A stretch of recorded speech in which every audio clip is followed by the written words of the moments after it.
কইতে কই এটি ভাঙা ছিল? আপনারা তো এই রাস্তা দিয়ে আসা যাওয়া করতেছেন, কটা জায়গাটা এমনি রাস্তাটা ভাঙা? আছে তো ভাঙা টাঙা এদিকে দেখেন এই রাস্তা ভাঙা। এই রাস্তা কইতে কই আসা যাওয়া করেন?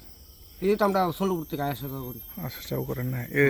কয় কিলোমিটার মতন এমনি রাস্তাটা ভাঙা? বিদ্যানগর থেকে কালীনগর, কালীনগর থেকে কোন আছে এদিকে ভাঙা টাঙা আছে। ভাঙা? বীজটা আছে নি হুম হুম ট্রুক সাবারি যে হুম। এটার পরে রাস্তা ভাঙা আছে। এটি পরে না?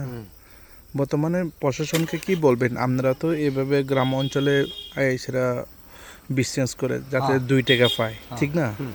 যদি রাস্তা যদি ভাঙা যদি থাকেন, আপনারা কিভাবে বিজনেস এই করবেন? তো উল্টার রিক্সা টিক্সা ক্ষতিও হুম যেমন সেদিকে এগিয়ে আছে একটা কালী মন্দির আছে। হুম এটা রাস্তা হাফুর তো খারাপ, হুম। এই লাম তো খারাপ। একদিন আমার রিক্সার ইয়া বাই আছে। বর্তমানে সরকারকে কি বলবেন আপনারা? কি তা কম সরকার সরকার তো দেখে না হুম, এমন। মূল উদ্দেশ্য এই রাস্তাটি ভাঙছে, যেটা বেশি দিন তো হয়েছে না, এই রাস্তা নতুন করছিল, আবার ভেঙে থাকা আবার আবার ভাঙে। এইটা 2 নাম্বারই কাজ করে। হুম। মানে অক্ষণে যদি দণ্ডা ফিস দেওয়া গেল তো হুম।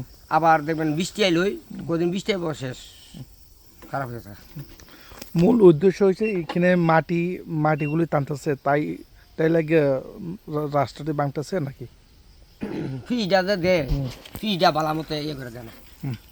ফিসটা যদি বালামতে করে সেটা যদি রিফাইনিং করে বালামতে দিত আর কি, হুম।